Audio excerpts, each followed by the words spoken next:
Rick, so tell me, if you could rate Donald Trump's presidency out of 10, how much would you give him and why? Out of 10? Now that's difficult because I would give him an 11. I joke. I think honestly, he's been so misportrayed in the press that it's essentially impossible for most people to really understand who he is and what he's done. He's been portrayed in such a way that there are many people that they know things about him that I would say are simply not so. He's been um, he's I've never seen a president, let's put it this way, one of the greatest things that he has done is he's been able to withstand the attacks in the media. I've simply never seen anything like it. He's the ultimate outsider who comes in and ruffles a lot of feathers. He angered a lot of people because he said, "I see the game you've been playing, and I'm not going to let you get away with it." And so they've portrayed him as a tyrant, as an authoritarian. I think he has been outrageously effective. I mean, I've frankly never seen anything like it. He comes in like a businessman. He looks at problems, and he's actually been able to get things done. Most Americans are pretty cynical about politicians because they always say what they're going to do, and then not only don't they do it, but they never even refer to it again. He came in and really accomplished what he said he was going to do, and he even underplayed some of his claims. In other words, he didn't say, well, we're going to bring this many jobs back, because people would have laughed. They even laughed at the numbers that he quoted. But somehow, by cutting taxes, and really, I think by understanding how our system works in a way that non-businessmen don't, he was able to give us literally the best economy in our history, or close to the best economy in our history, obviously before we were hit with the virus. And you know, a booming economy covers a multitude of sins, because suddenly there's opportunity. Suddenly you get more taxes in the coffers because people have jobs and can pay taxes. I think he did many things. So, you know, forgive me for sounding ridiculous, but I would give him a 9 out of 10. I really would. What would you say is the biggest misconception of him? Well, it's interesting. What I've never seen, and this is what scares me about the power of the media, which is another reason that I'm pro-Trump, is that the media has gotten so much power that most of us, anyone our age or younger, we haven't seen it. It's like the frog in the tea kettle, where you forget that how you take in reality is filtered through the media. And there was a time when the media had some semblance of objectivity, but over the years that's changed. It's changed very dramatically in the last 20 or so years, and in the last 4 years, I've never seen anything like it. So you have an issue of him being portrayed, for example, as authoritarian, and people think, oh, that means like Hitler. And I think, well, wait a minute. If you're doing your job, you will explain to people that when you have a republic in America, you have 3 branches of government. It's not possible for somebody suddenly to start behaving like Hitler. But if you all go on appearances, then you can portray him that way. And not many people are going to understand how that's absurd.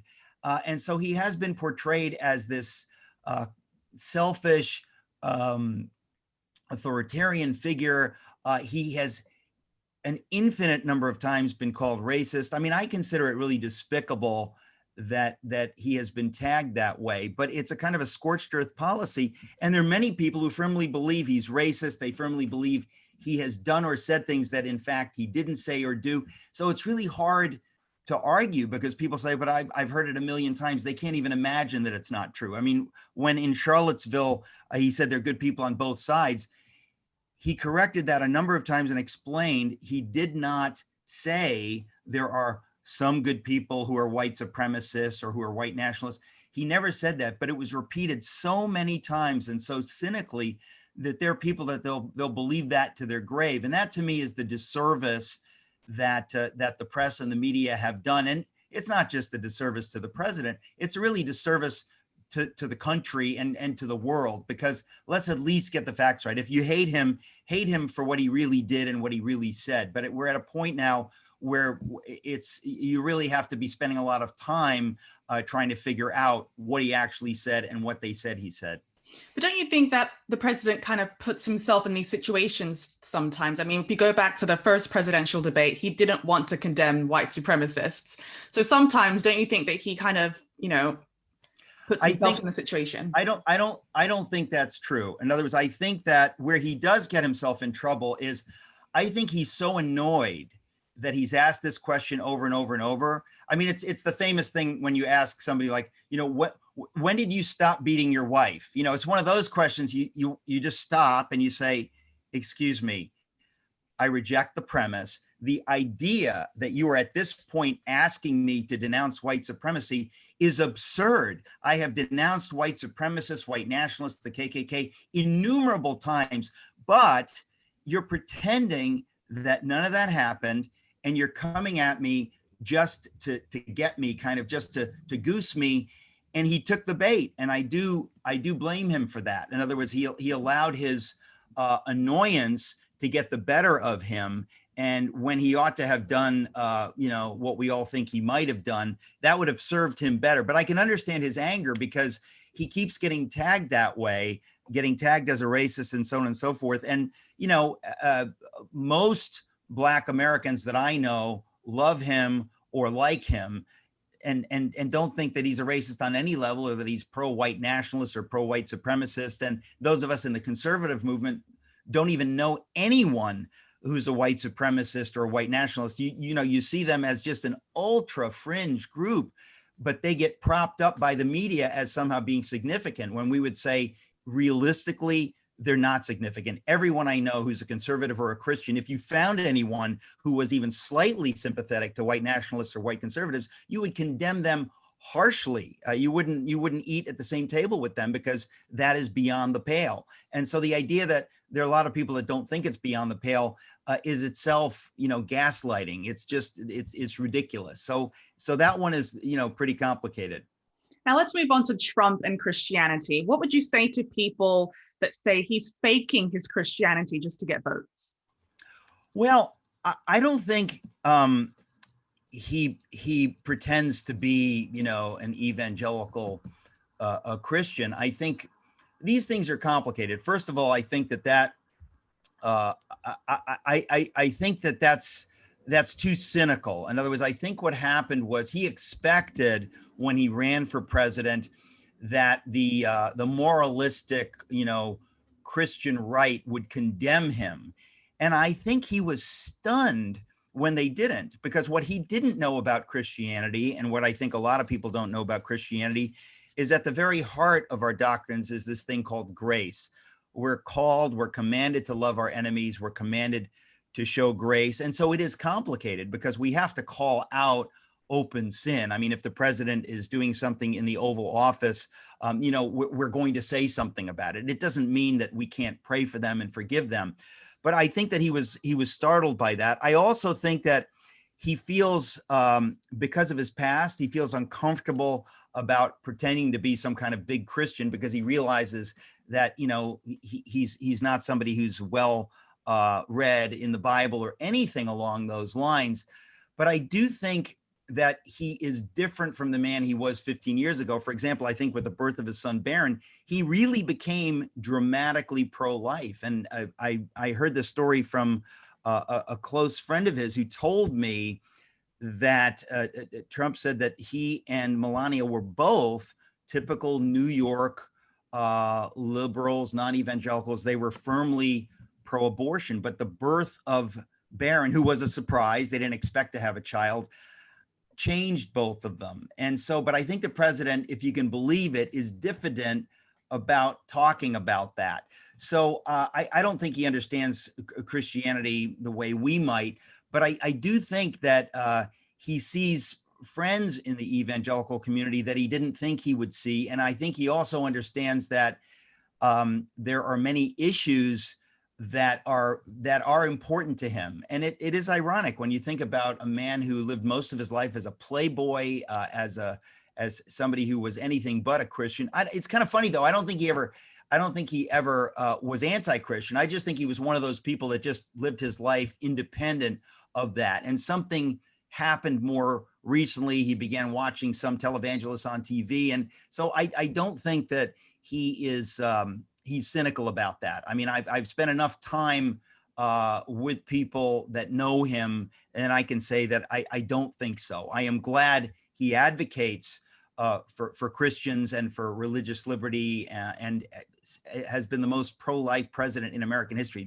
Think about that. I mean, that he has been more vocally pro-life than George W. Bush or than Reagan.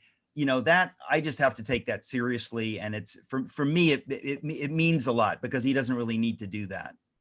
Now, a lot of Christians over here can't really understand how Christians in the US can support Trump just because of everything that you've already explained. Tell me why you are urging Christians in the US to vote for him.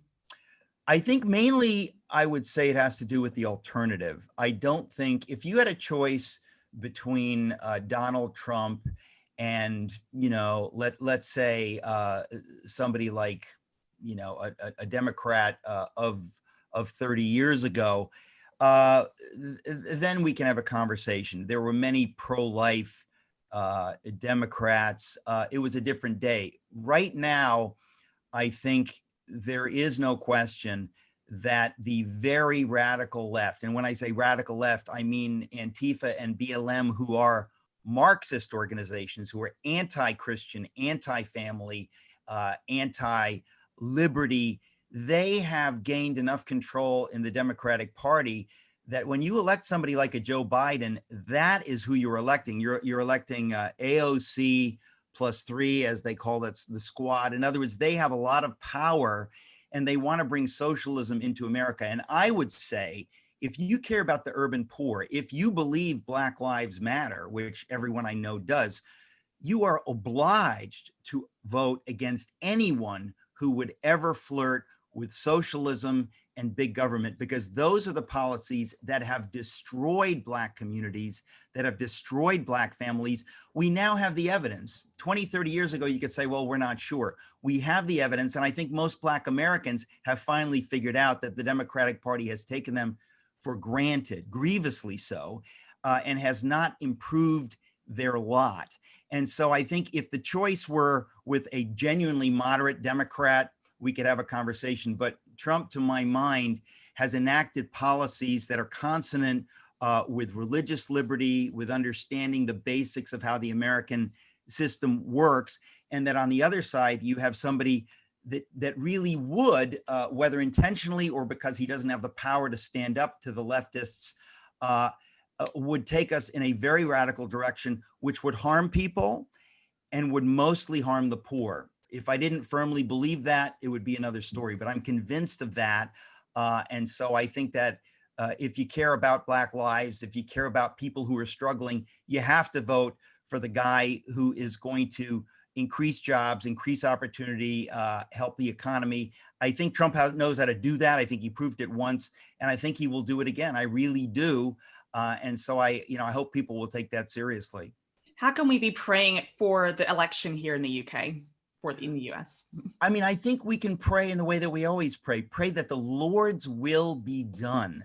Pray that the Lord's will be done, because I really do believe we're at a tipping point. We're at a moment when if America as America goes away, the whole world loses a measure of freedom. There's no America 2.0 that's going to step in if we go down. We're going to have China step in.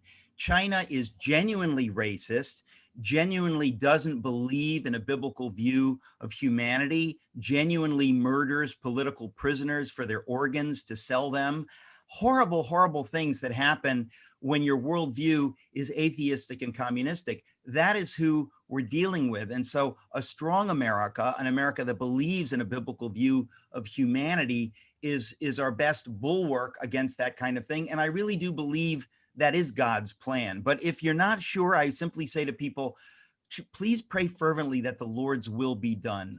There are dark forces massing in America and around the world that don't have a biblical view of things. And we can argue about the details, but when somebody is openly atheist Marxist, we know that they're the enemies of the church, that they don't want anything that we want. And we can disagree amongst ourselves, but at least let's agree that what they're bringing is something that we need to stand against. So I simply say, pray that the Lord's will be done, because he knows all, he knows the details, and we can put it in his hands. Last question before you go. You wrote the book, Donald and the Fake News, pretty much pokes fun about how the media has been to Donald Trump. How are you able to find humor in such a controversial time in the US history? I feel it's my duty as a Christian to have joy.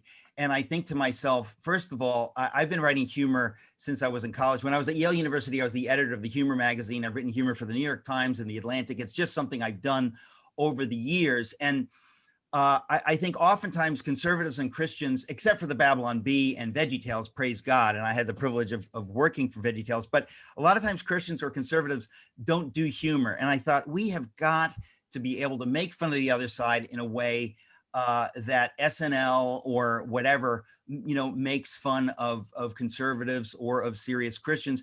We can do it in a lighthearted way. We don't need to be nasty or mean. So I did my Donald the Caveman books. They look like children's books, and they work as children's books because there's nothing vicious in them. They kind of explain where we are. But I've always felt that if you cannot have joy and if you cannot use humor, you're missing something. And as Christians, we're called to rejoice in the Lord always. It's a command.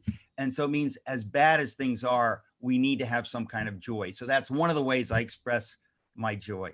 Great. Thank you so much, Eric. Really appreciate your time today. God bless you. Thank you so much.